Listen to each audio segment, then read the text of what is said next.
What's going on, guys? Thank you so much for joining us right here on Outside the Brand. This is your NXT 2.0 review for October 19th, 2021. And guys, we're here. What's going on? It's Phil here. And as you guys always know, I got some friends here with me. I got my boy Nate and I got my boy Loft. We're going to be talking about NXT 2.0 tonight. Now, I wasn't here for the majority of the show because I was out with family and all that kind of stuff. But hey, we're still here. We're still doing this thing, and we are going to be doing the best possible job for you guys when we do these reviews. Now, in the main event, Nate, we had another coexisting storyline between champion and challenger. So there you go. They stole that from Monday Night Raw last night. They stole it from Monday Night Raw. How boring could you possibly get when it comes to that kind of stuff? In other news, we got three, I believe, spin the wheel matches for NXT Halloween Havoc, including the NXT Women's Tag Team Championships. I believe the NXT Women's title is under that effect as well. And am I missing something? Oh, and the NXT Tag Team titles as well between MSK and Imperium. But guys, other than what I just named off, guys, I literally have no idea what happened on the show, so you guys are gonna have to help me out. But as we always do here on the podcast, I gotta do my shameless little selling out segment. So hit that thumbs up if we can get this episode of Outside the Brand to 5 likes. That'd be greatly appreciated. You have no idea how much that thumbs up really helps here on the channel. So get those thumbs up for us tonight before we get off the air. Also, while you're down there, hit that subscribe button and hit that bell for all notifications. That way you never miss when we go live. And if you missed any content in the past week on the channel, or if you missed our Monday Night Raw review with me and Lach separately, mainly because just some things could not be going down with other members of OTB, that is also on the homepage for you guys tonight. And finally, before I let these fine gentlemen talk, follow all of us on social media. All of our TikTok links are down in the description. And follow me on Twitter and Instagram at PhenomenalP3 and at PhillyMet, respectively. Guys, how the heck are you? How'd you like NXT? Who the heck are you? And what's been going on in your lives? What's up? Durag Ref Nate in the building. I wasn't originally going to wear this, but my guy said that he missed Ref Nate, so I'm wearing this tonight. What's going on, life, man? You can't really do nothing about it. Just push through life, push through obstacles. You know what I'm saying? But anyway, I'm here tonight. Missed last night because for one, Raw was just kind of boring to me, and also I was like extremely tired, so went to sleep. But anyway, TikTok is in the description, and yeah, that's pretty much it. What's going on, Law? Yo, money, man. You know what I'm saying? I wasn't really into this damn show tonight. I ain't gonna lie to you. It was just the only thing that made me happy was freaking Tony D'Angelo because he's freaking awesome. I gotta watch it. I gotta. Yeah. I love Tony D'Angelo. You know that. Everything else is just weird. Like usual on Mondays and Tuesdays. This didn't feel like last week made me want to watch NXT. This week it didn't feel good. I don't know if it's me. I don't know if it's that. But I'm really hopeful for next week. I think it kind of like slowed down because we know Halloween Havoc is next week. So I guess I assume we're gonna get a good push tonight. I didn't see last night, and it was awesome when he had. but I mean, could be worse. So let's just hope for a good one next week, in my opinion, I guess. But, I mean, that's how I felt tonight. As far as life goes, I think everything's cool. I mean, shit. I'm about to make some fries while we're on this podcast, so I'm very hungry. I'm not going. I had some food right before I came on this podcast, so we're straight. That's about it. Shit. But guys, I mean, this is your NXT 2.0 review right here on Outside the Brand. Like I said, those likes, those subscriptions, that bell, god dang that bell. I mean, half of you guys are still not hitting that bell. You guys got to hit that bell.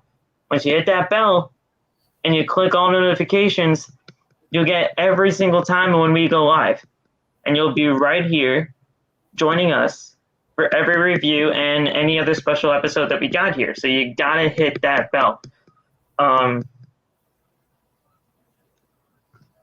But with all that being said, I think it's no other time than the present to talk about NXT 2.0. So we are still here in the gym in what they call the Capitol Wrestling Center, but it's still the Performance Center. We're still in the gym. We actually got some fans. We have some fans in there, but is it really like Full Sail? No, not really. Not even in the slightest, really. Full Sail crowds are always hype, no matter what the heck kind of shows it is. And then again, that was during the black and gold era of NXT. This is Nickelodeon paintball edition of the show. Yeah, look at the background. We're surrounded by paintball splatters. But let's talk about it. We go live here at the Capitol Wrestling Center with the new NXT North American Champion, Carmelo Hayes, and his buddy, Trick Williams. Trick says that he and Melo look good with gold. And tonight, they are having a celebration. Hayes says that 4 months ago, he stepped onto the scene here in NXT, blew through the competition in the breakout tournament, and proved that he is a final boss. For two of those months, he waited for the right moment to take what was his, and last week he pulled a major swerve. He pulled the trigger. He got the NXT North American Championship. When Melo shoots, he scores, and from now on, he's the team captain, the leader of the new school, and as long as he's champion, he is the aid champion. And he doesn't care who he has a problem with. And out comes Johnny Gargano. He makes his way down to the ring, and the fans chant, "Welcome back." Gargano introduces himself and says that he's had his eye on Hayes, and at someone who's held that championship before him, he wants to congratulate Carmelo Hayes. Johnny says he's lost the way, so he's trying to figure out what's next and what does he think about just starting a new chapter here in NXT by staring the NXT North American Champion right in the face. Johnny needs to do what he was put on this earth to do, and that's just professionally wrestle. Be in the ring against someone like Hayes, and he asks a shot, and Trick tells him there's no way an indie guy is going to take this championship. And also Trick tells him not to worry about Indy slipping into Melo's DMs all week long, and Gargano plays along for a minute and says his son-in-law, Dexter Lumis, appears behind him and grabs Hayes with the silence. Hayes and Trigg get out of the ring, and Loomis scares them off. Johnny Gargano holding up the NXT North American Championship. Now, guys, Johnny Gargano versus Carmelo Hayes is a match I want to see. I want to see it, but there's no way Carmelo is going to lose this year. I think Johnny Gargano is going to put this kid over. And in a way, I'm honestly really cool about that because Johnny Gargano, as we all know, Johnny Gargano can go in that ring. And with Austin Theory going to Monday Night Raw, he lost the way. I'm fine with him getting back into these championship pictures.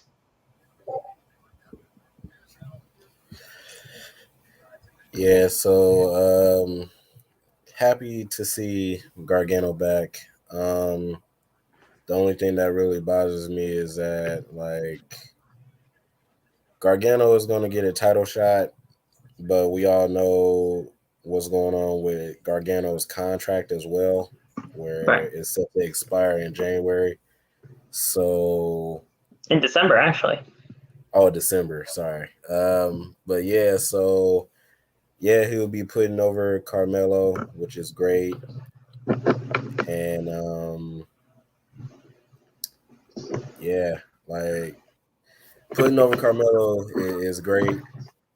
He just won it, so give him some time to at least defend the title a couple times. Get Gargano, I guess, one last title shot before he leaves, and that's that. That's pretty much all I gotta say. Well, what's your thoughts on Gargano and Carmelo Hayes? I feel like it's a match that we all want to see, but just a matter of what's going to happen. No, this is going to be cool. This is going to be really cool. I think having this being Melo's first feud is going to be a really big test, even though he's already champion. It's going to be a really big test to see how far he can go with Gargano, because we all know how good Gargano is. So, yeah, it should be cool. I hope they get at least 2 matches out of it. But however it goes, I just want Melo to have a long title reign. I just want Melo to have a reign that is respectable and it really puts him in the best light if he moves on to the main roster or if he stays for a little bit. But I think that he deserves a really good run here, and I think having a match against probably one of the best NXT North American champions they've had is a good way to start it off. So we shall see what happens. I don't want Trick to be in there. I don't want Trick to be too prominent in this though, because I like him being there, but I feel like he was too prominent in Melo and Gargano. I understand Trick's role, but it's just I don't want him to be just being there every time. I think Melo needs a chance to get that promo between him and Gargano before it's a little bit. But yeah, good segment to start the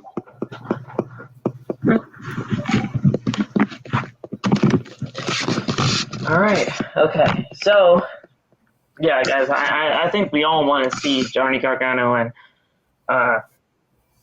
and Carmelo Hayes tear the house down when it comes to the NXT North American Championship. The NXT North American title has been in so many great matches when it comes to NXT. So, I think adding a match between Gargano and Hayes can be something special. If it happens next week on Halloween Havoc, I'll be fine with that. But if we wait a little bit, let this feud actually progress into NXT TakeOver, well, the next one would be War Games, because for Survivor Series weekend, I'd be fine with that. I really would. So whatever they decide to do, I think they'll figure out what they need to do when it comes to NXT North American Championship. But at the end of the day, we're pretty much set on Johnny Gargano putting Carmelo over on his way out of NXT, or if he just decides to do it just to do it out of the goodness of his heart because he knows that he's a veteran here in NXT and wants to put a young guy over. So we'll see what happens from there on out. Odyssey Jones, he has a match against Andre Chase. I did not see one iota of this match, but how did it fare? So I didn't really pay as much attention to this match as well. Odyssey Jones looked like he was destroying the mess out of tall Johnny Gargano. It was all right match. If I recall, I do believe Odyssey Jones winning. Yes, he did. I wasn't really paying attention as much. I was like in between watching NXT and the Bucks games. So yeah. Loft, what do you remember about this match? The only part I remember of this match is Andre Chase getting literally slapped out of the air by Odyssey. Yeah, Did that really happen? Yes. Yeah, he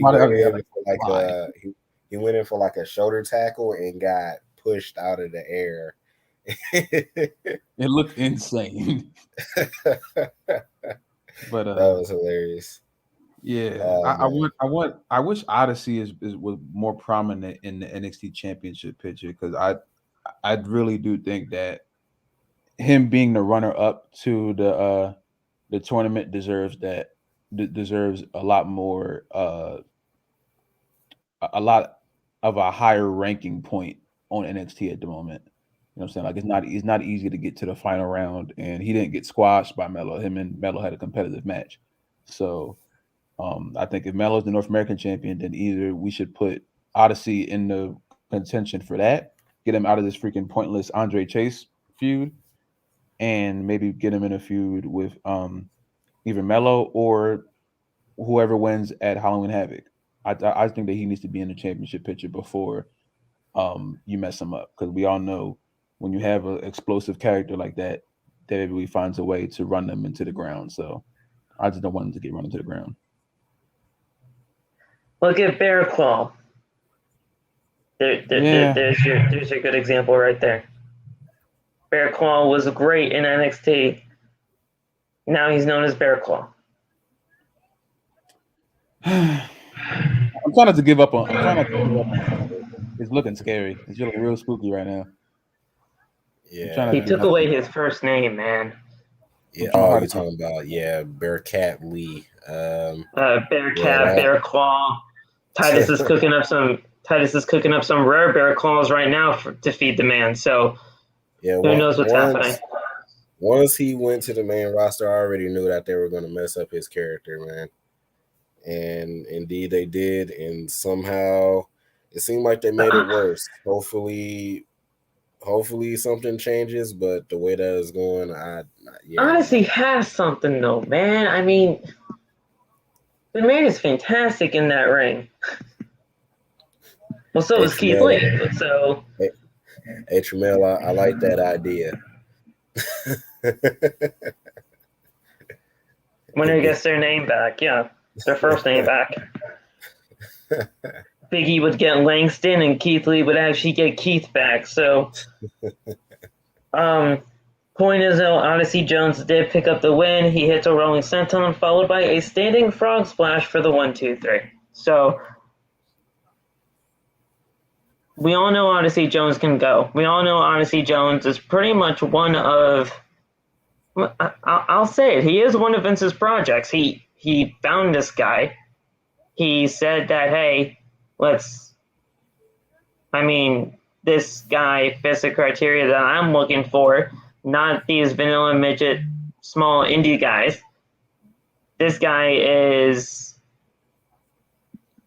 a big man that can go in the ring. So let's try to build this man up into something that I can possibly groom on the main roster. But listen, you may be doing something okay here on NXT, but when you get to the main roster, you're a completely different guy.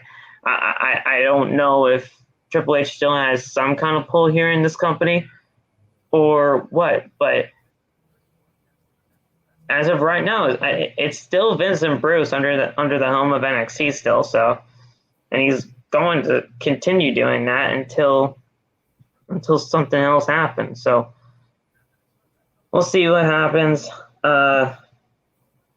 Diamond Mine is backstage, and Malcolm Bivens says now that they've seen how things work in NXT, they won't be waiting for opportunities. They will just take them. And after the commercial break, the Creed brothers took on Imperium. Thoughts on this tag team match? What did you guys see? And you guys like Imperium and the Creed Bros, or like one, not like the other? What's on your mind? So with this match, it was a pretty good match between the Creed brothers and Imperium. It was all right. Not really much to get excited about. Obviously, Imperium standing tall. Afterwards, it was a whole bunch of mayhem during the match. I think it ended in a no contest because of disqualification, if I'm correct. Well, Imperium won straight up, it seems. Oh, Imperium won. Okay. Yeah. I know that it was like some stuff that happened afterwards, but it was a fruit roll up, so oh yeah, that roll up. Yeah, that's right. That's right. Yeah. How could I not miss that? It's roll up season, man. Yeah, it's roll up season, man. But yeah, nothing really to get excited about. I'm pretty sure it's gonna be a really good match between Imperium and MSK for the titles. So yeah, I'm looking forward to it, and we'll see what happens. Well, if Imperium has the shot at the NXT Tag Team Championships, this wasn't a number one contenders matchup by any means, but you have them going up against the Tag Team Champions next week. You have them where tonight against the Creed brothers. First loss for the Creed brothers, as Jazz is saying, but what are your thoughts on Diamond Mine and how everything was turning out in this tag team match? Or did you even really care about it? I did not care about it. Diamond Mine bored the fuck out of me. Yeah. The only good part about this is Malcolm Bivens, and the girl is freaking awesome. I forget her name, but she looks like she can like take on everybody. So they could have easily put her in the way instead of Mandy damn Rose to fight Raquel, but that makes too much sense. Imperium, damn, I'm bored. I'm bored with this match. This match is just like it is what it is. Boring them. She looks like she's serious. I like her. She looks like she's serious. I knew her last name was Nile. I just couldn't figure out the first one. Yeah. But yeah, I completely agree with you. Diamond Mine, well, like Tromel said, Malcolm Bivens is carrying this group right now. He is. He's great on the mic. Roderick Strong is fantastic. We all know that. He's the current Cruiserweight champion. But when was the Cruiserweight Championship really ever something to care about? When that was either on the main roster or in NXT or on his random 205 live show that only has 5 active roster members or what have you. Like, this current state of the NXT Cruiserweight Championship is not good. I really don't even understand why we even have this here. He just has a championship until they just give it to somebody else. And the Creed Bros, I felt like I could have thought of something to have them do, or I thought I could get behind them, but I can't personally. And Ivy, yes, I want to see more of her, but are we actually getting more of her? No, and that's shameful. That really is shameful. So You know something? What's up? I realized the championship was doomed when Enzo took it from Neville. Remember when Enzo was the cruiserweight champion and he was like Yes. up on Raw and just he had the whole cruiserweight division like on the apron and he was talking like he was the greatest. That's what made Neville / Pac want to leave leave WWE in the first place. Yeah, like they had amazing talker in Enzo and like, you know what? This guy is amazing on the mic. He can't really wrestle that well, but he's amazing on the mic. Let's make him the cruiserweight champion. Like what is why? Oh, it's just stupid. It's completely nonsensical. And ever since then, it's just I thought Kushida was going to elevate it a little bit, and he did. But now I'm scared because Roderick Strong is part of this boring ass Diamond Mine stable, and now it's just, I gotta watch this shit. So yeah. I don't know. Yeah, same. Like once they gave Enzo the cruiserweight title, it was downhill from there. Like what Law said, we all know Enzo was amazing on the mic. They didn't really have nothing for Enzo to do since they broke him up with Cass because they were trying to plan on making Cass a big star, which obviously didn't happen. My guy got fired. So so then they were like, let's see what we can do with Enzo. Let's put him in the cruiserweight division. And they ended up giving him the title. Why? We have no idea because we all know that Enzo was not good in the ring performing wise, but he was great on the mic. So I don't know. But after that, the cruiserweight division went downhill. So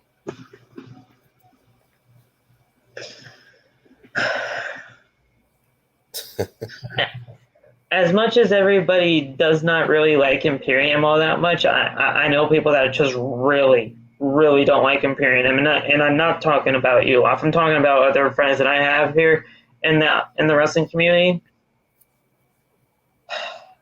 As much as everybody does not like this group, I like Imperium. I like what they do. I like Marcel Bartel, and I like Fabian Eichner. I think they're a great old school tag team. And honestly, if you're asking me, they need to win next week. They do. MSK has held those tag team championships long enough. I think they're. I don't know if they're ready to be main roster bound yet, but you got to give something to Imperium. And I'd rather see a babyface tag team in this division right now being chasing those tag team championships from Imperium instead of holding those tag team championships from Imperium and literally waiting for heels to come to them. Let babyfaces come to the heels. Those kind of storylines and those kind of things of chasing the championships when you are a babyface, that's what makes champions. That's what makes champions, and that's what makes, hey, let's get this young group or young tag team over. Let's do it. And I think they have a prime opportunity to do that because this tag team championship match on Halloween Havoc, guys, is a whole spin the wheel, make a deal kind of thing. So you spin it, it's whatever stipulation. Make it some kind of extreme so that you can at least let these guys have a fighting chance, but still lose up in the end and make them lose in a strong effort. That's how I'd do it. That's how I'd see it. But we'll see what happens next week. yes, sir. Like I said, I'm excited for Imperium versus MSK. I know one thing I saw on the wheel was they're like bringing back the casket match, which would be amazing because we haven't seen a casket match since like the Undertaker. So I like to see a casket match or some other match that they haven't shown in a while WWE TV. So we'll see how that goes.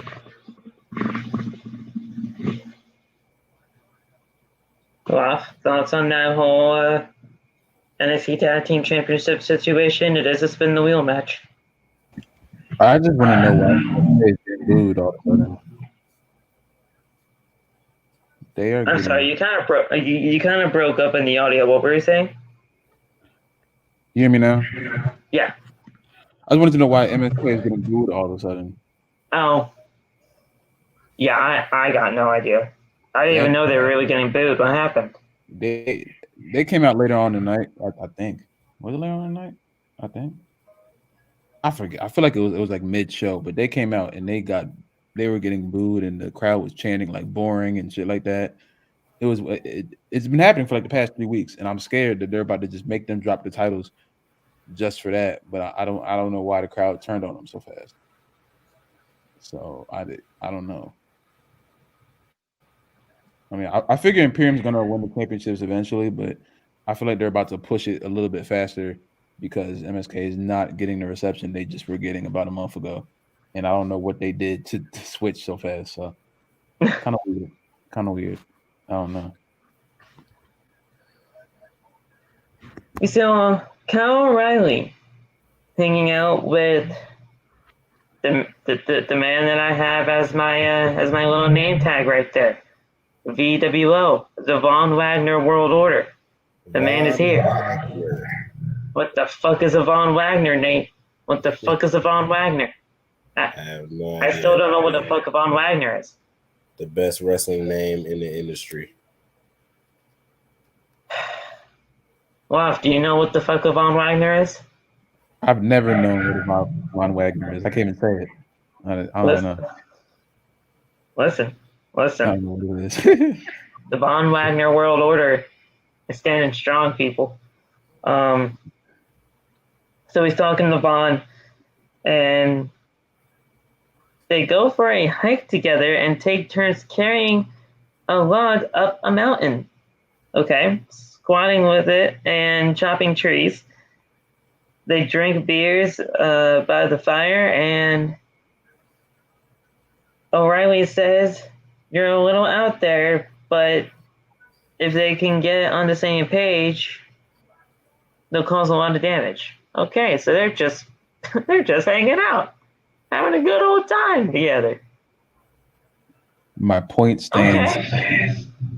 My point stands, and I told y'all this. I told y'all this in the group chat.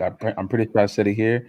Kyle O'Reilly has no freaking character.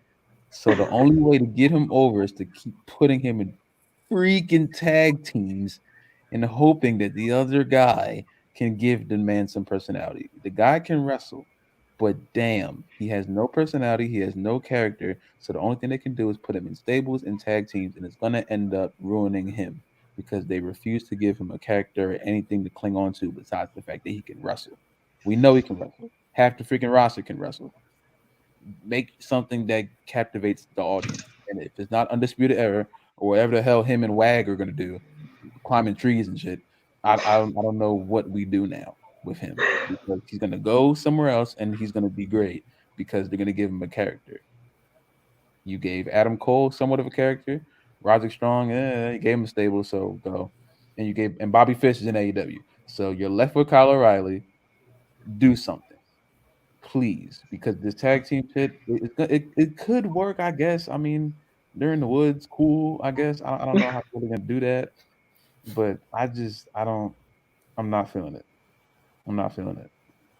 So are you kind of at the point right now where Tromel is saying, please don't let Kyle O'Reilly be one of those superstars who just can't function without being in a tag team? Yes, factual. It's a very factual statement. That's what they're about to do.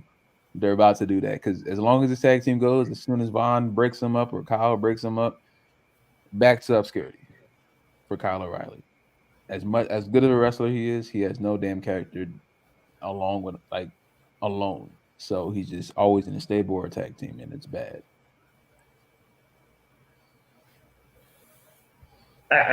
Well, one, I can't disagree with you on that point because, hey, you know what? I completely agree with that. I like Kyle O'Reilly as a wrestler, I do. But what you're saying, it's not all that out there. It's really not. I think he made some valid points, and honestly, not only do I respect it, but I agree with it. Nate, what are your thoughts on his stance when it comes to Kyle O'Reilly and his path here in NXT?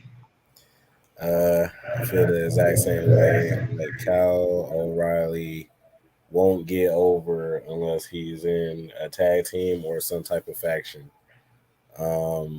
Same with how they kind of did Bobby Fish at the end before he got released. He didn't really have any type of personality or anything like that. No type of character, and the only thing that they could do right now is put him with some guy named Von Wagner, so that way they could, try and get some type of character out of him and try to build him up as a tag team because they don't have he as an individual he don't have any character. Like you and Loft said, he's great in the ring, great in ring performer, but as far as his personality and character, he really doesn't really have anything. So they just got to settle for a tag team or like some type of faction. So there's our stance when it comes to Kyle O'Reilly. And after all that, we had Joe Gacy backstage, and he says that last week was a setback, but the mission stays the same. He says they don't need violence, and they won't be triggered by people who don't believe them. He believes in them, and they can be stronger together. He holds out his hand, and we see Holland, who is who's been just sneaking around within the NXT crowd over the past few weeks and staring at superstars just with his stoic look. We see Holland putting his hand against Joe's, and Joe says, "Follow me, my little snowflake." Okay. So, are we seeing a Joe Gacy and Holland pairing? Why? Harland. Sorry, I said Holland. But Harland. Are we seeing a pairing? What is this? What did I just read out loud? What? Follow me, my little snowflake law. The man is Harland is bigger than Joe. That man is massive. If you haven't seen him. Parker Bordeaux is massive. Yeah. I still don't know why they had him like cut his hair and stuff like that. Yeah, hopefully, they made him bald. Yeah, like my guy is completely bald and everything. Hopefully, I don't know, they make his I guess they try to make his character dominant or something, but from what it sounded like he's going the Joe Gacy route, and maybe they be a tag team, or maybe he'd be like a bodyguard type thing for Joe Gacy. I don't know what's going on, but I about to say Joe Gacy sounded a little sus up in that promo. So, but yeah, I really don't know what direction they're going with Parker and Joe Gacy, but we'll just have to see. Yeah, but isn't Joe Gacy trying to find some zen in NXT? Parker Bordeaux or Harland or whatever his name is, he don't want Zen at all. He just wants to kick people's ass, it seems, or something. But he reached his hand out to Joe Gacy, so I guess he wants some Zen too. Yeah. I don't know. I wasn't here for this. What did you say? He wants some Zen too. I don't know what's going on. I walked in on this and I heard the snowflake part. I was like, what did I just walk into? I thought the channel switched. I don't know what was on. Shit got crazy. That's on NXT. I don't know what's going on. I'm very confused. I don't know what to do. I'm uncomfortable. I don't know. They shaved his head. It's kind of scary. You're right, Jazz. They did compare him to Brock Lesnar all those months ago when they actually did sign the kid, but that was before they shaved his head. That was before they. Looks like fucking Tomko from TNA, or where is Tomko? I forget his name. He used to walk around with Christian Cage all day with the tattoos. He looks like fucking Tomko. I didn't remember what you're saying. I just can't figure that out either. And Chono says that he's basically Snitsky without a beard. Huh. Listen. Listen. I wouldn't go that far because Snitsky was a thing for its time. But they cannot do that shit now. Yeah. I don't know. This was weird. Apparently, this was.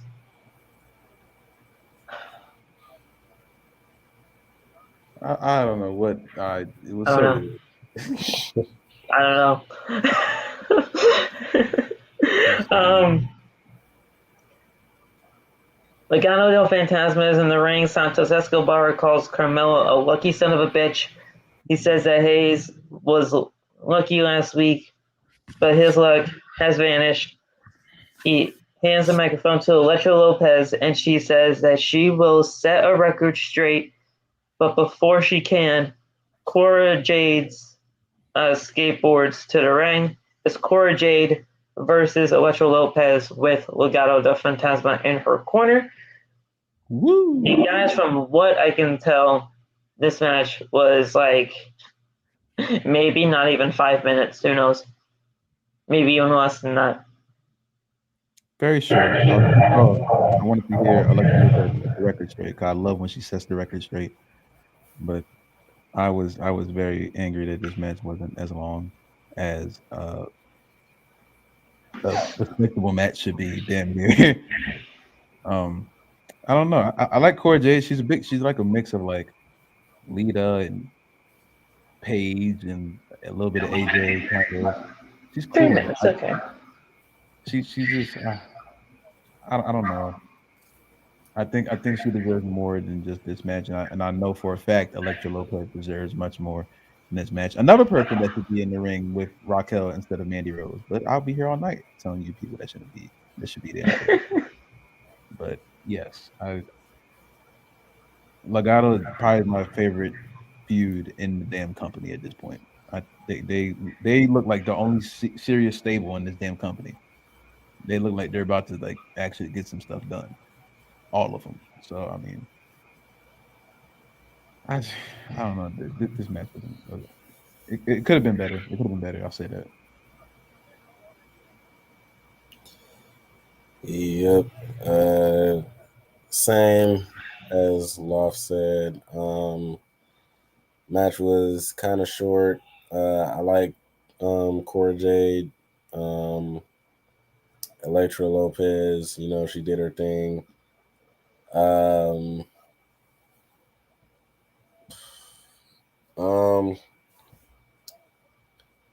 Yeah, Elektra Lopez. Hopefully, like she get a title push soon. Maybe, maybe everybody in that group could hold gold like how UE did a couple years ago. We'll probably see, but yeah. really short match. Wish it was kind of longer. And yeah, that's pretty much it.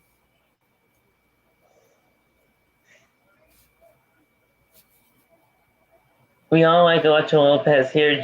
Cora Jade, she looks like she has some promise. I'll say that. I mean, it looks like she has some promise. It looks like she has something. But I'll say it once and I'll say it again. And I've said this multiple times. If you do these matches as short as they are, not only for when it comes to women, but for any debut or any, not even just for debuts, if you just do these type of short matches, we're not going to get invested in any of the characters or people that are in these things. We're just not. So why would we care? Right. We can care. That's okay. We can care all we want. But if they're short matches, that's all you're giving us. That's all you're giving us to judge upon. Another thing with the women's matches that I see in WWE is that not only that the matches are short, but the outcomes are not what you expected as well. Right. Which will also mess everything up. Y'all thought Liv Morgan was going to win her match. Didn't happen. All thought Shayna was going to win her match. Man. Didn't happen. Dude drop Piper, I mean, she was going to win that match. I don't even know what the heck was the last one. What was the first match in the last one? On the SmackDown one. Oh, Tony Storm. Oh, yeah. Thought she was going to win that one. Didn't happen. All those matches lasted not even 3 minutes. Less than that every single time. The entire tournament up until this point was not even 14 minutes long. And I know you guys saw my video on that. I know you guys did. I don't know. I don't want to review on it because I know I did great on that video. But it's an absolute travesty. It is. And this is not even it's pretty much on that level. But like you said last night on the podcast, guys like Vince McMahon, Bruce Pritchard, and anybody else that's an actual man in this company should not be running a women's division. Mm-hmm. As much as you said on the podcast, as much as we really don't like seeing Stephanie McMahon on her television screen, she's a woman. She knows these ladies. She hired these ladies. I feel much more empowered for her to take over this division and at least trying to figure out what the heck is going on or what the heck is wrong and fix it before I can even let Vince and Bruce step foot in something. And I know this is not Tyson's fault. I know this is not TJ's fault. Can't be. I would hope, being that he's the husband of Natalya, that he would have wanted her match to be longer. That he probably would have went to Vince, went to Bruce, and say, "Hey, this is a veteran we're talking about here. This is my wife. You really want me to produce some kind of match that's going to last under 2.5 minutes for her?" And I'm not even just saying that just because she's my wife. I'm saying, hey, I'm saying this for all these women here. These women deserve a chance to shine. You want this tournament to be some prestigious. You give them a match like you did with Finn Balor and Cesaro. I believe that was the first match for the King of the Ring when it came to the SmackDown side. I might have switched some opponents around, but that you give them something like that to build prestige for this tournament, not something 2.5 minutes.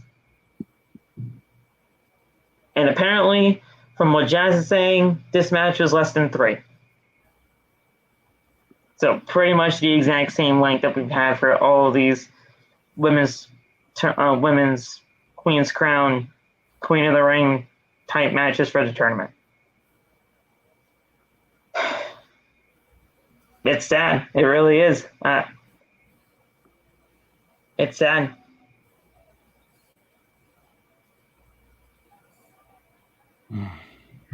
It's weird. Like usual. Tommaso Ciampa and Braun Breaker are backstage. They ask if they can coexist. Braun says that he's been all this before. One guy hits another, and they fight and lose. But that won't happen tonight. Ciampa says that he's going to follow his lead. After all, Breaker said that he'd have his back until next week. So this segment was practically the exact same thing between Big E and Drew McIntyre last night on Raw. They stole the storyline from last night. Vince is like, we got a match next week. Tag team match. Can they coexist? They tweeted that earlier too. They tweeted like, and they coexist with a pitch, and I was like, all right, now they're just trolling us because now they know they're being stupid. Now they know they're being freaking like repetitive and not putting any thought into the shit. So that's the thing. They have 3 different coexist storylines going on right now. Damn near. Tramel just I forgot about the Sasha and Bianca one, which is kind of around the same thing. They have 3 different coexist storylines before Crown Jewel and Halloween Havoc. Are we going to get Roman wrestling on Friday against his challenger, Brock Lesnar? I hope not. I hope not. That would be so weird. I was about to say it probably won't happen because Crown Jewel is Thursday. So. Oh well, yeah. Oops. But it wouldn't freaking shock me if they moved it to Sunday and said, "Oh hey, Brock Lesnar and Roman Reigns, can they coexist this Friday on SmackDown against the Dirty Dogs?" Because hey, you know what? Whenever they need somebody to take a loss, who you gonna call? Dolph Ziggler, Bobby Roode. Man, not the Dirty Dogs. That's hilarious. Roman and Brock, the Dirty Dogs is a nuts card.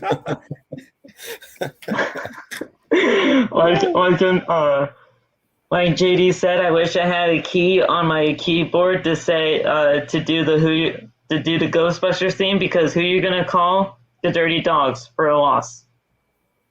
Every time. They are literally the Ghostbusters of the main roster for taking it out. They both deserve so much better, and they're just getting. And Dolph Ziggler's great. I love the guy. Yeah. Bobby Roode is probably one of the best heels in NXT history. And come on, like Bobby Roode was a legitimate one of the longest. I think he might be still the longest reigning TNA World Heavyweight Champion. If someone didn't already take that credential away from him in the years I've been watching Impact, but I remember he is still one of the longest reigning World Heavyweight Champions of all time. As of let me actually take a look at that. I don't know what year Bobby Roode lost it, but he went through 2 different theme song change, cut his hair, had a box cut, and was still World Heavyweight Champion and was beating everybody. It's just was the first ever TNA World Champion really Kurt Angle? Huh? The first TNA World Champion was Kurt Angle, really? Okay. I believe so. I think. What was that? 2007. Oh, Sacrifice. Sacrifice. Apparently. Bobby Roode right here. He held it for 256 days back in 2011. And then he held it for another 111 days in his second reign. Let's see if they did another one. Bobby Roode has a total, combined reigns for his 2, a total of 367 days. That's crazy. Kurt Angle, with a total of 6 reigns, has 608. So he's number 4 of all time. Absolutely insane. And he's just getting thrown to the wolves every week. Mm-hmm. Damn. He doesn't even watch the show anymore, and he's on it. That's Said Dolph. That is nuts. Other than that little disagreement and altercation that he and I had on Twitter when it came to his brother on an episode of AEW Dark, he and I have actually been perfectly fine with each other. I like the guy. Huh? Why do you keep arguing with wrestlers? I saw that you and Gable Stevenson. I was crying. Bro, we don't want to get into that. Arguing. I didn't like what they were doing with his brother on AEW Dark, and I said it. He saw it. Man, my guy Phil came at Gable Stevenson so hard, bro. I was like, why in the world is Phil just arguing with him yesterday? That was not a freaking joke, as much as anybody wants to say that it was. I know him. Why is he arguing with Gable Stevenson? Be like, my guy didn't even have a match yet on Raw. I was like, nah, fuck that. Guy could have broken the kid's neck, and he's like, "Oh yeah, go to Monday Night Raw." No. It was like, no. Fuck that. If you think that powerbomb is okay, don't debut next week. Don't. Because if you perform something like that and you think that's okay. That shit was funny. Break a kid's neck and then we'll figure out what happens.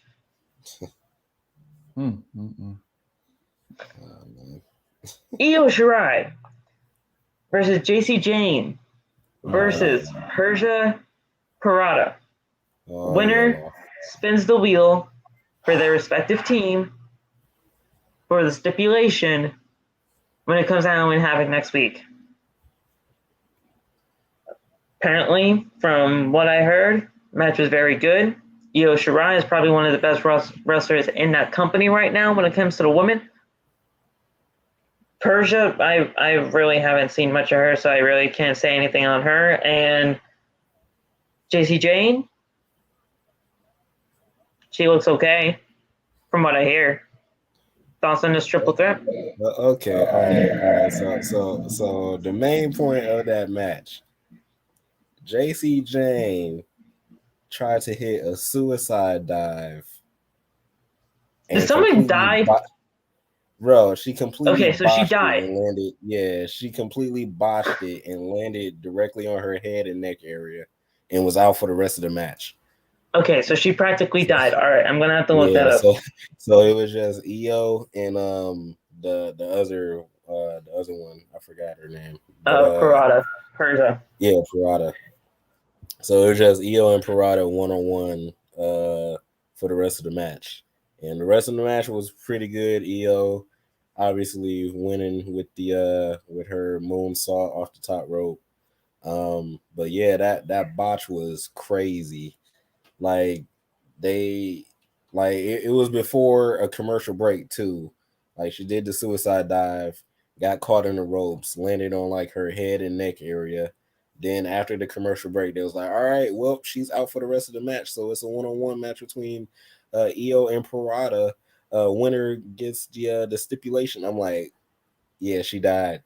So yeah, that was crazy. But overall, the match was really good. Like I said, Io came on top.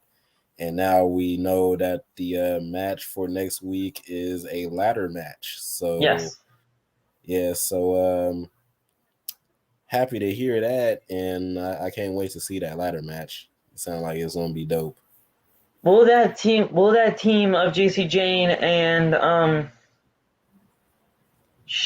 who the heck is the other one? Gigi. How can I forget Gigi? She's on the podcast every single week. Well, mostly. Gigi. Shout out to you, Megan. But oh my god. well, remember when she did have that little name tag say Gigi Dolan 2.0? Oh yeah. So do you guys think that they'll pretty much be taken out of this tag team triple threat because of what happened to not Persia, because of what happened to Jacy tonight? I wouldn't be surprised if she actually did die. Yeah, to be honest, I don't know. Like they still promoted it as the triple threat, so I'm guessing she is good. Well, well, I'm she has a week to get her neck and head on straight, and then right. we'll see if it happens. Yeah, I'm guessing she's good. I don't know, but It looked terrible. but yeah, it looked It was really that bad. Yeah, it looked crazy bad. All right, I'll have to take a Rewound it, like look. multiple times. Like, yeah, that's bad. Oh, and they showed it multiple times. No, I rewinded it multiple times. Oh, okay. You rewinded it to see multiple times. Like, okay. yo, because I was live streaming it. Because usually when it comes to those kind of injuries, they don't even show it once again. If it is as bad as you're saying it, they really don't even show it once again. Yeah. They just have it done live, and then that's it.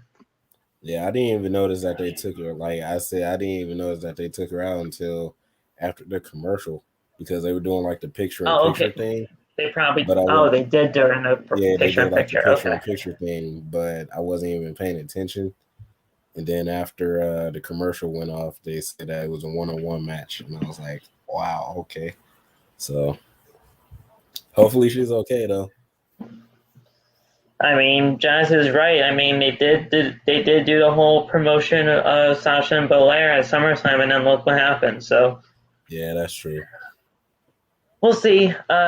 In all fairness, though, in all seriousness, Jacy, just rest up for the week and hope that you can compete. Listen, I feel like you guys have some potential in you. I know Gigi does. I know Gigi has some great potential in that ring. Let's see what happens. Just get well soon, and we'll hope for the best. True. GG DMs.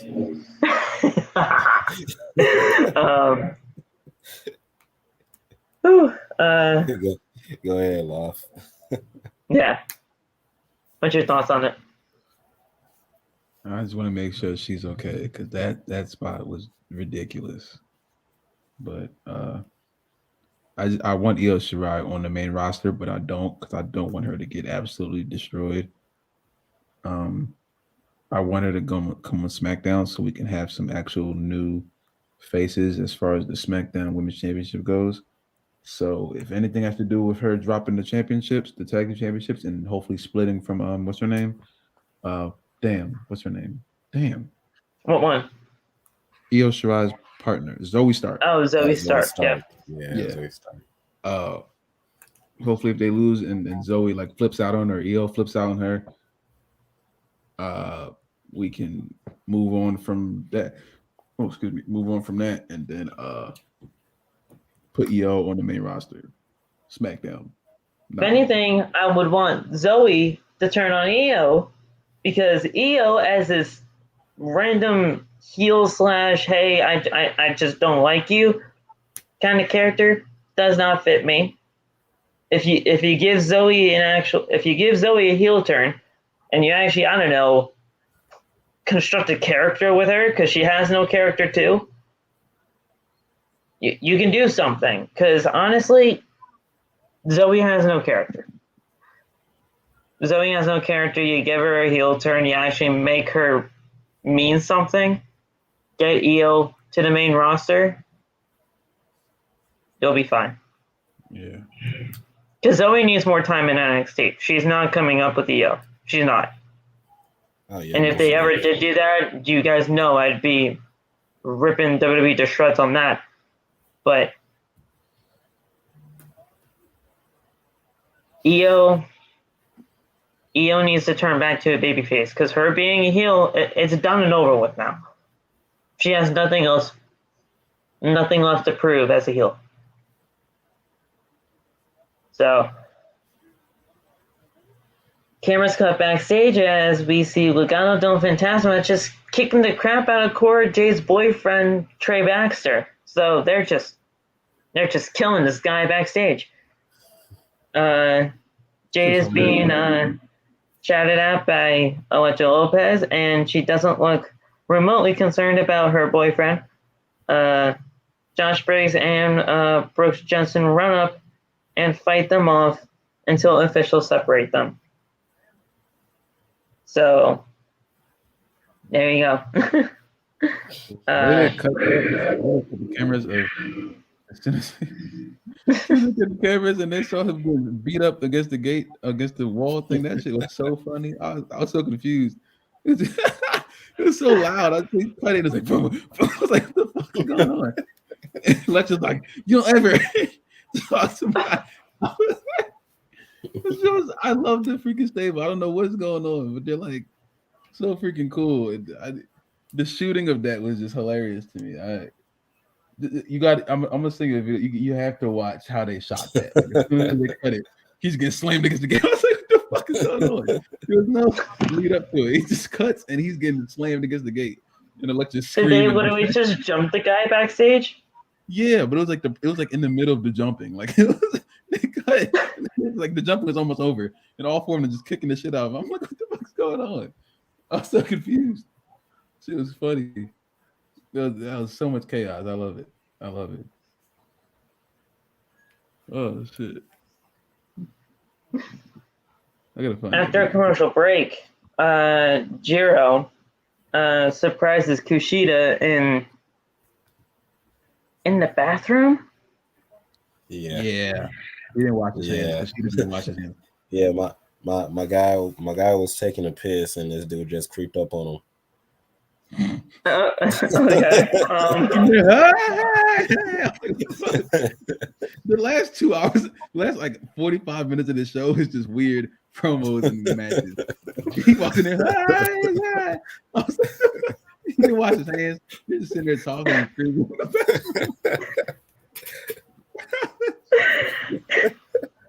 I love that. What is his name? Jiren, whatever. Jiro, yeah. Yeah, Jiro. He is fucking hilarious. He walks in the room, he's so stupid, but it's funny. Him walking in the back is crazy. Oh shit. He puts on Kushida's jacket and glasses and says, "Hey, I guess it's just time to go back to the future." I don't know what the fuck. It's time to talk about Tony D'Angelo. Probably one of the best things on NXT TV right now. Yeah. He literally faced some unknown schmuck, and get about it. In less than 2 minutes, probably Tony D'Angelo with the win. Spinning neck breaker for the win. I love Tony D'Angelo and everything about him. I want him in the NXT North American Championship picture. I want him in the NXT title picture. I want him to have all the gold. If he can have a tag team with just himself, I'd want him to have the NXT tag team titles. I want him to hold all the gold. All the gold. Just by himself. Tony D'Angelo is the best thing on NXT TV. Bar none. I love this guy. Phil was trying to turn him into Bobby Lashley in Impact Wrestling back in like 2018 or something like that. I love this guy. Bobby wins everything. He wins everything. Tony D'Angelo is a star. He is free. He is my favorite part of this show tonight. Yeah, I like Tony D'Angelo too. But like, I want to talk about his opponent. His opponent name was Mr. Ru Fang. Ru Fang. Ru Fang. And he looked like a generic version of Liu Kang from Mortal Kombat. He had like the long hair and everything. So that's the first thing that I thought when I saw his opponent. I'm like, oh, he's fighting Liu Kang off of Mortal Kombat. This is about to be crazy. I'm like, about to hit him with the bicycle kicks. Like, I'm like, he's about to hit him with the like he about to hit him with that. But nah, he was just some dude off the streets. He wasn't real. So, but Tony D'Angelo did his thing, man. He did his thing. We already knew that he was gonna beat this dude just from how he looked. So yeah, But besides all the jokes and stuff, I agree with you, Phil. Tony D'Angelo gonna be a major star in NXT. Can't wait for him to get like a championship run to see what he's really made of. So that's what I think.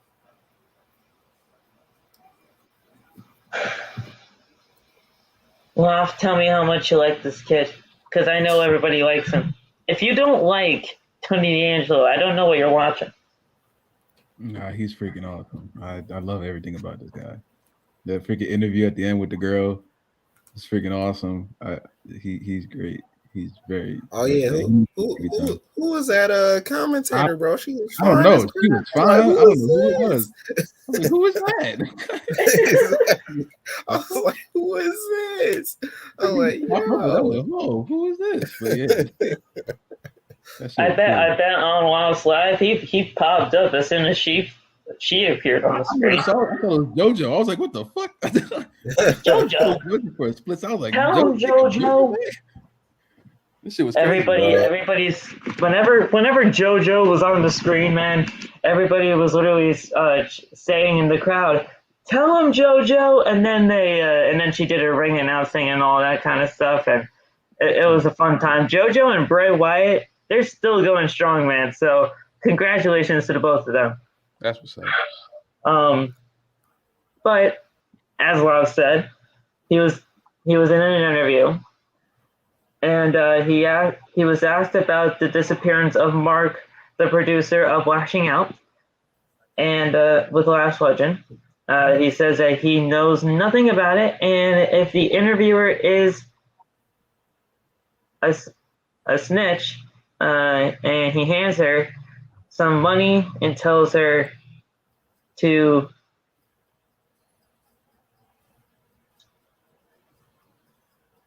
I don't know. Oh. I don't know. I don't know what this says. What do you mean you don't know what it says? Oh my god. Oh man. What the heck is this word? Wow. Forget about it. Oh, yeah, forget about it. Forget about it. That's what he said. Forget about it. Well, why did they put it like that on Ringside News? He's like, forget about. I can't say it. I can't have a New York accent, but that's how he said it. That's why I made my page my name yesterday. Forget about it. Yeah, okay, so just forget about. Okay. That's what your name tag implies. Okay, I was like, why'd you put it like this on Ringside News? Wait, hold on. Forget about it. He's gonna cut you. Forget about it. Okay, so he just tells her to forget about it. That's okay. Yeah, forget about it. Next we actually have Legado del Fantasma versus Josh Briggs and Brooks Jensen. That whole jumping in the backstage caused this tag team match to happen. From what I can tell, pretty solid match. Legado del Fantasma got the win. And it was pretty much academic at that point. I feel like everybody thought that Legado was probably going to win this thing. They need to win everything for the stable future. You see them as being the next UE in the NXT era? Well, in this NXT era? I don't know. That's a really the next undisputed era. that's a really big mountain. That's a big stretch. Yeah. But they're gonna do the thing now. I don't know if I can't compare them to Undisputed Era yet because they did way too much to even think about right now. But they're doing their thing now. I still think they're the most stable group in this damn company, and all of them have potential. I want to see what those other two guys can do a little bit more. Yes. But, yes. Santos and Elektra, as those two, they're it. So. Little kinks to work out, but everything else is cool.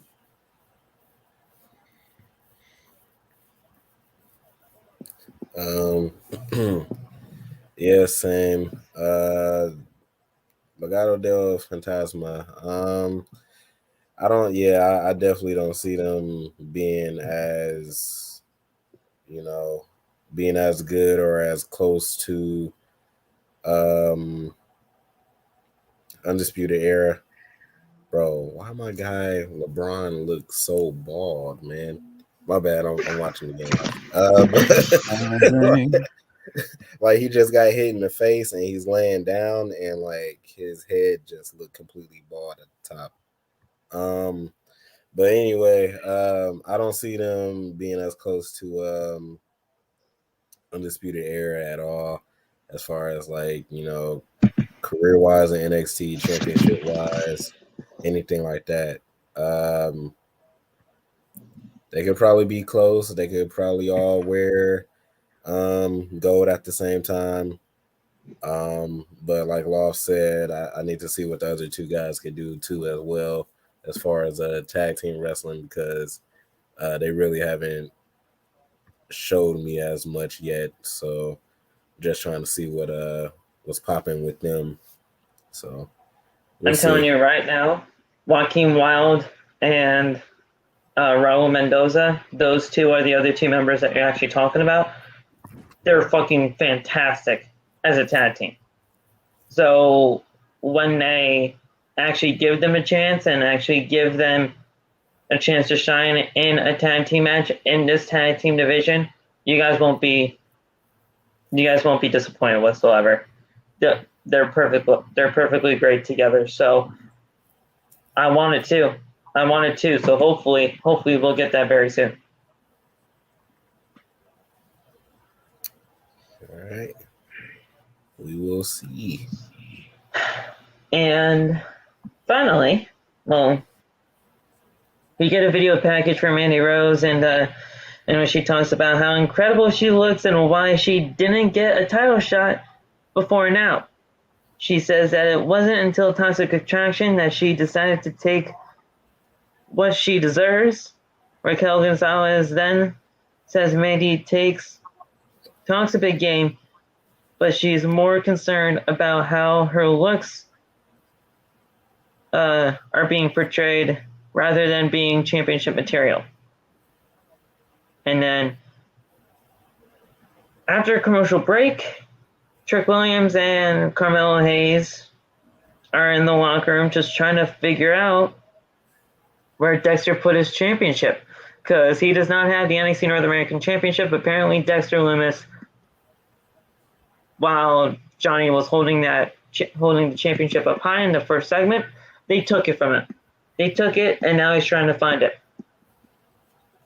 They're trying to find Dexter Lumis's locker, but they find a drawing instead that says, "Hey, meet Lumis and Gargano at Lumis's house next week."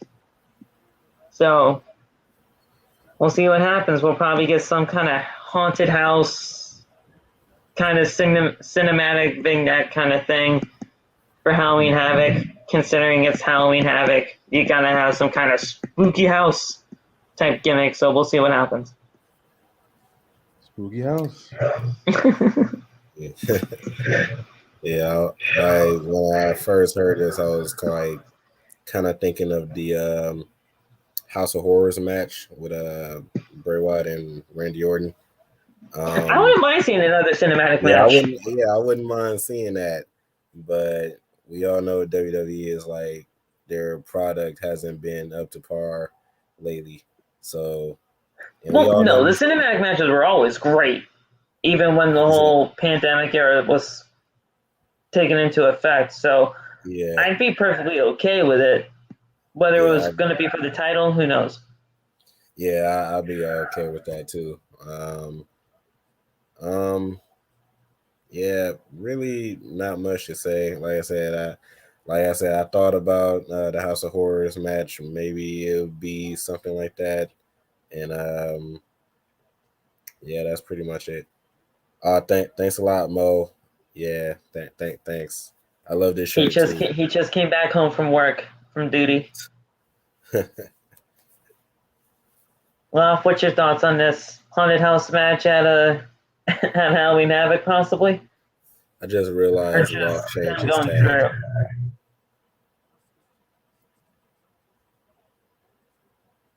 through? Loft. Hold on. Okay. I just Up realized. next is the main event anyway, so. Well, not main event, no. LA Knight in his match. And then I believe it was the main event. Yeah. I would love a cinematic match. I think that would be very funny to have Mello and Trick. I think both of them are hilarious. So I think to have a cinematic match to find for him to like search through it and find the belt wherever the hell the belt is, I think that would be really well done. So I trust him on that. I want to. Part of me says not to trust him on stuff like that, but I'm going to. And What were your guys' thoughts on the whole cinematic matches when the whole pandemic era was starting? Because honestly, during that time, we didn't really know each other. So what were you guys' thoughts on that entire time?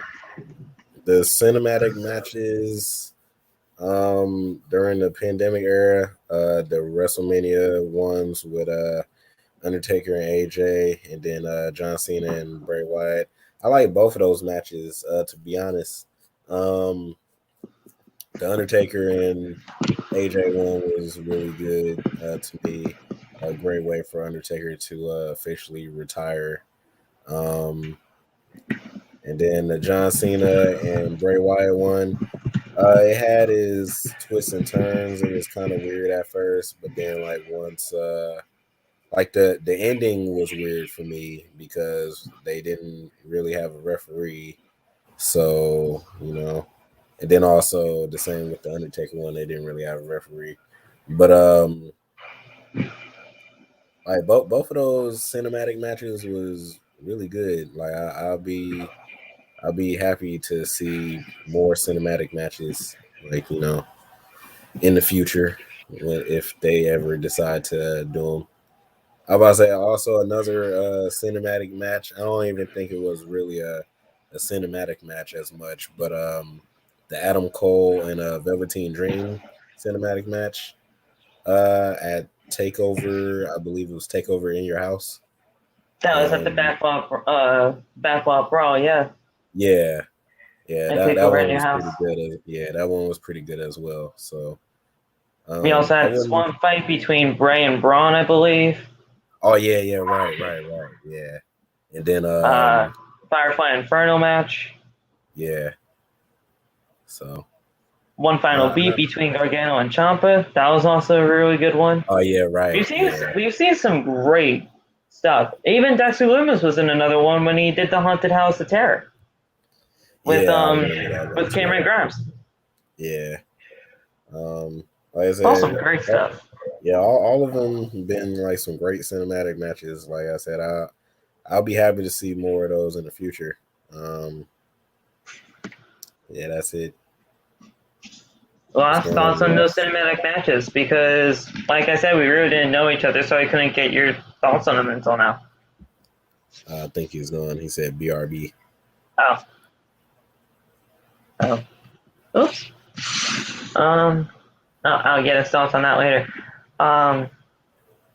But LA Knight versus Grayson Waller, we all knew who was going to win this match. The winner was going to be the host of Halloween Havoc. I don't know why we need a host, but apparently we need one. LA Knight with a BFT for the 1, 2, 3.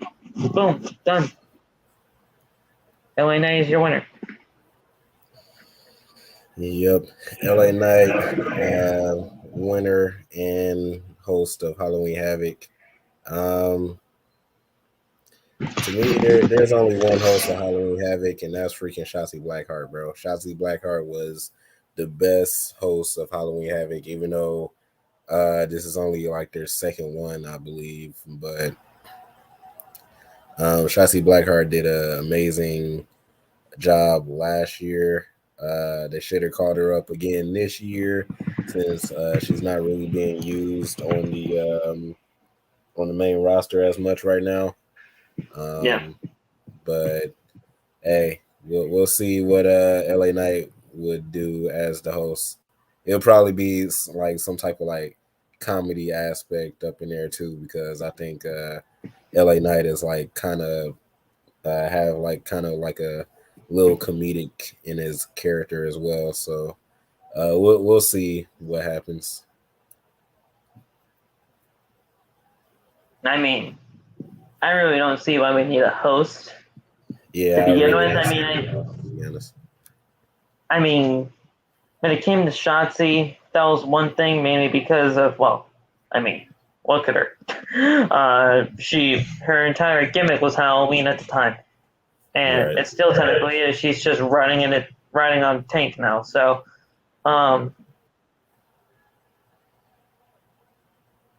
it'll be fine. I think next week's show is honestly going to be really good. I just hope that we get the results that we all want. So, after that, we have the main event. Tommaso Ciampa and Braun Breaker take on the Grizzled Young Veterans in a tag team match. And you know what? Very, very good, solid tag team match.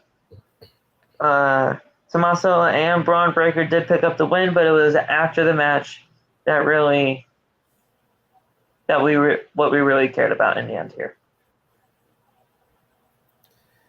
Yeah. Great match between Braun Breaker and Tommaso.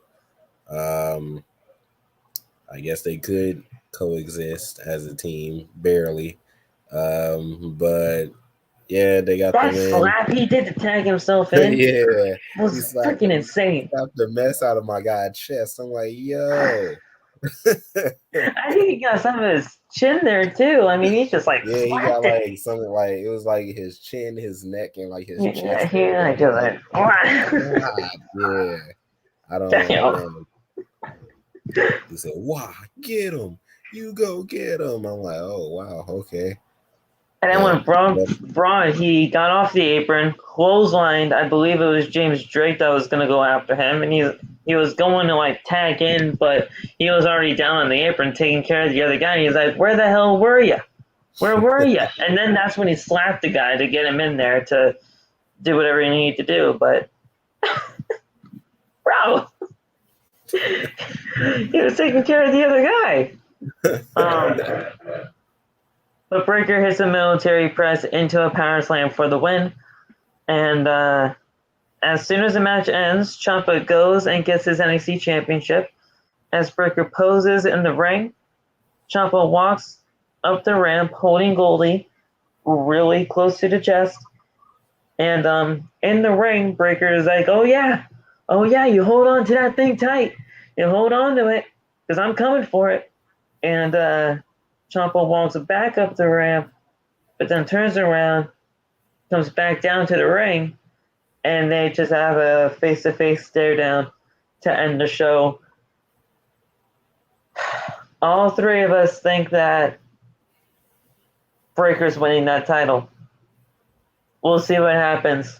The other three members of this, two members of this podcast and one honorary member when it comes to NXT episodes, they think Tommaso is going to retain. So we'll see what happens. It all boils down to next week. Whatever happens. We still got to do the bet regardless whether who comes out on top. Yeah. But is this match next week a spin the wheel match? No, it's only a one. It's only just a normal one-on-one match. Okay. Yeah. Regardless, still got Braun Breaker coming out on top. But yeah, I can't wait to see this match. I feel like it's gonna be like very, very, very physical between both of the guys, and yeah, can't really say nothing much else. We got the bet, and if we win, we win. We lose, we lose. We'll see what happens next week. So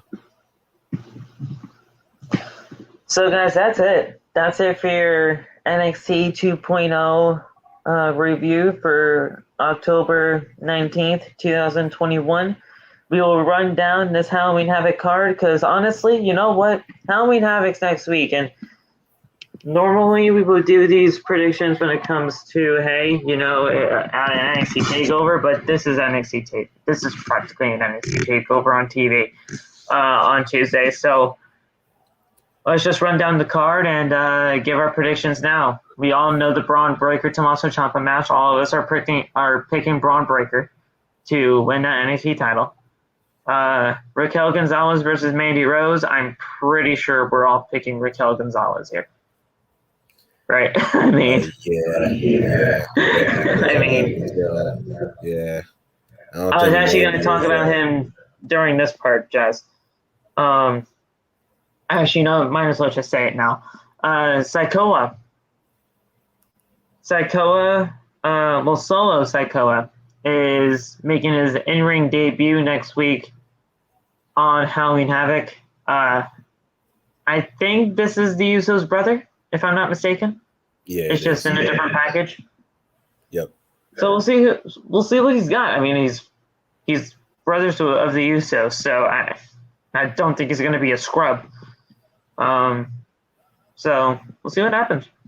I'm kind of down for it. I want to see what he does. And it looks like this gimmick is going to be badass too. Yeah, I'm excited for this too. Like we heard so much stuff about him. I haven't actually seen him like wrestle on like the independent scene or any of his like matches or highlights. So I really want to see what he got. They've been hyping him up for like the last couple of weeks, so I can't wait for his in-ring debut next week. I've been trying to find stuff on him too, man, and I honestly can't find a thing. So if anybody has some kind of recollection on what this guy's about, send it over to me. You guys know how to get to me on Instagram, on Twitter, whatever you guys can do to find me. But regardless, I think it's going to be Solo that gets the win because it's against a to-be-announced person, and it's probably just going to be a squash match for the guy so that he can get his first win. We have Io Shirai and Zoe Stark versus Indy Hartwell and Persia Pirotta versus Toxic Attractions, Gigi Dolan and Jacy Jane. Triple threat tag team Stairway to Hell ladder match for the NXT Women's Tag Team Championship. Honestly,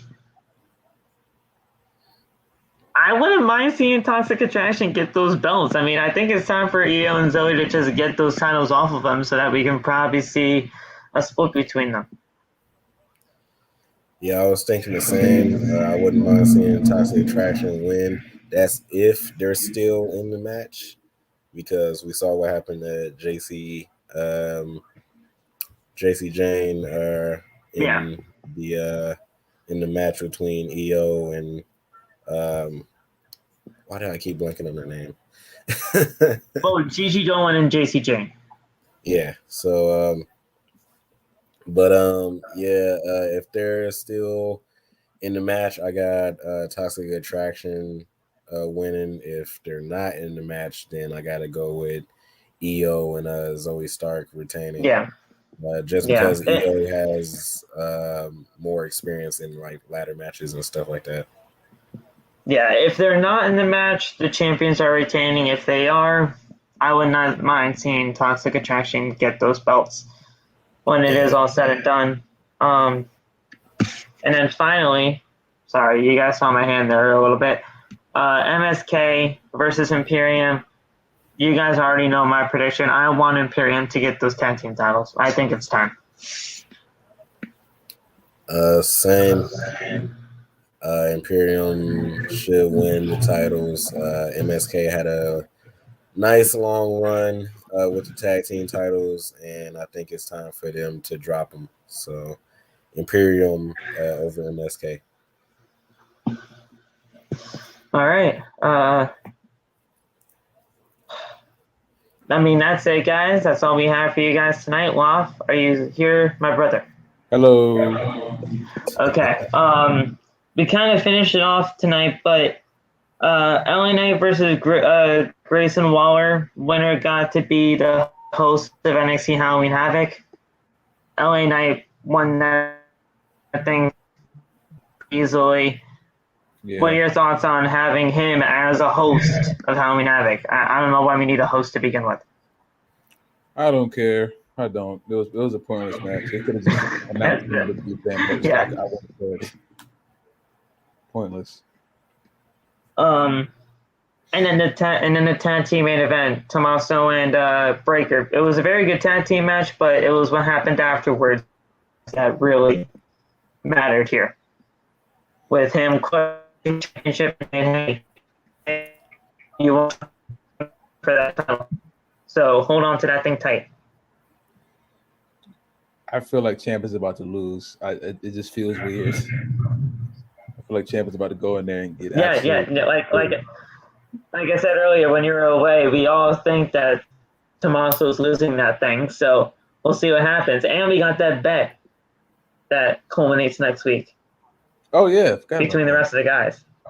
Yeah. So we'll see what happens. And then finally, what are your? I'm just gonna run down the matches again. You give me your predictions for Halloween Havoc next week. You say Tommaso Ciampa is gonna win, gonna lose that NXT title, so Braun Breaker. Raquel and Mandy. You say Raquel, right? Yes. MSK versus Imperium. Who you got? Imperium. So we're all on the same page there. Solo Sikoa makes his in-ring debut. The Usos' brother is against a to-be-announced opponent. So Sikoa is winning that thing, right? Yeah, pretty much. He was gonna fight someone. Right. And then the women's tag team championship ladder match. I mean, Nate and I are pretty much in the same agreement here. If Toxic Attraction is able to be in the match with Jacy Jane and that injury, don't mind if Jacy Jane and Gigi actually picked up the win here so that we can get Zoe and EO separated from each other. But if they aren't in the match, then EO and Zoe would probably have to just retain there. Pretty much. I mean, anything that gets EO in the main roster, that means.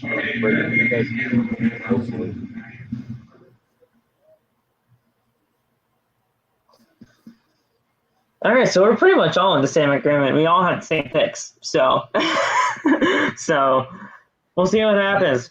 NXT Halloween Havoc is next week, so we'll see what happens there. Guys, thank you so much for joining Outside the Brand. If you haven't already, hit those thumbs up. That way, you can get this podcast up there on the algorithm, because you know the YouTube algorithm is fucked up as all hell. Hit that subscribe button. Hit that bell for all notifications. Follow us all on social media. And without further ado, guys, you have anything else to say before we hit the hay and figure out what the heck we gotta do tomorrow, as we got another episode of AEW Dynamite again. So just another day in professional wrestling.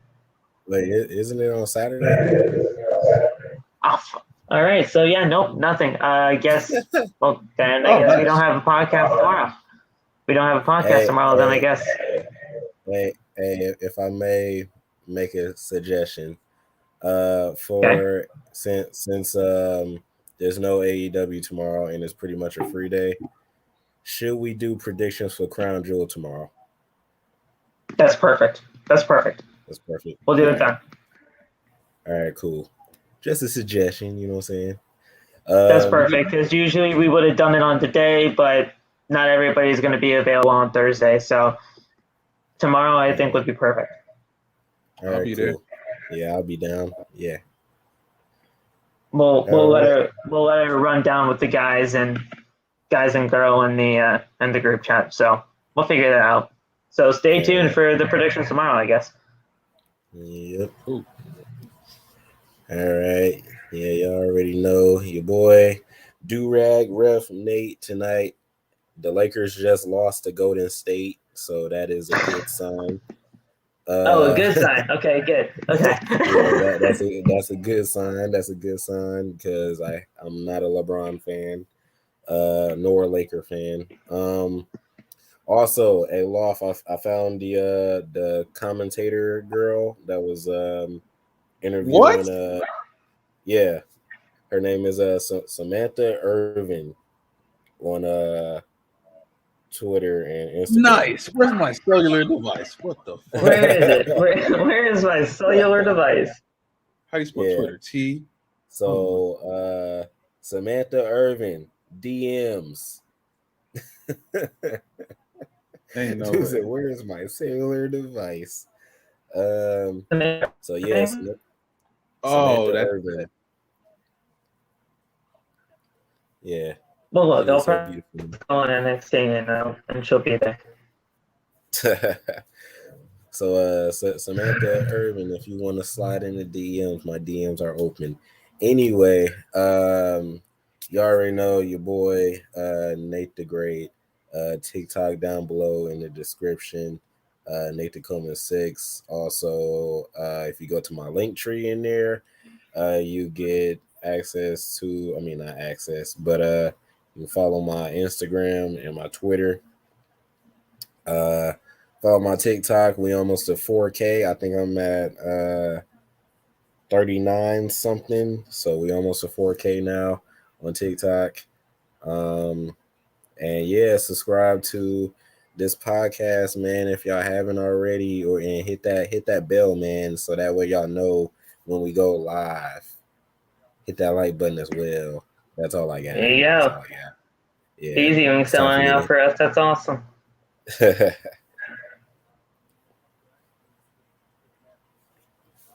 ahead, Loft.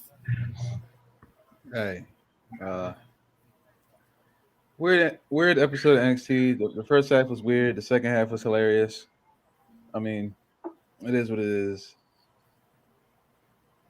Oh, I guess we'll give it a what's that pay-per-view called? Crown Jewel predictions tomorrow. And yeah, I hope y'all had a good time watching the stream. Like the video, subscribe if you have not already. And y'all stay safe out here. I followed her right off the bat. Me too. She needed to be followed. We'll talk to you guys tomorrow for the predictions. Stay safe, stay tuned, and we'll talk to you guys later. Have a good night. Let's get it, y'all. Let's get it.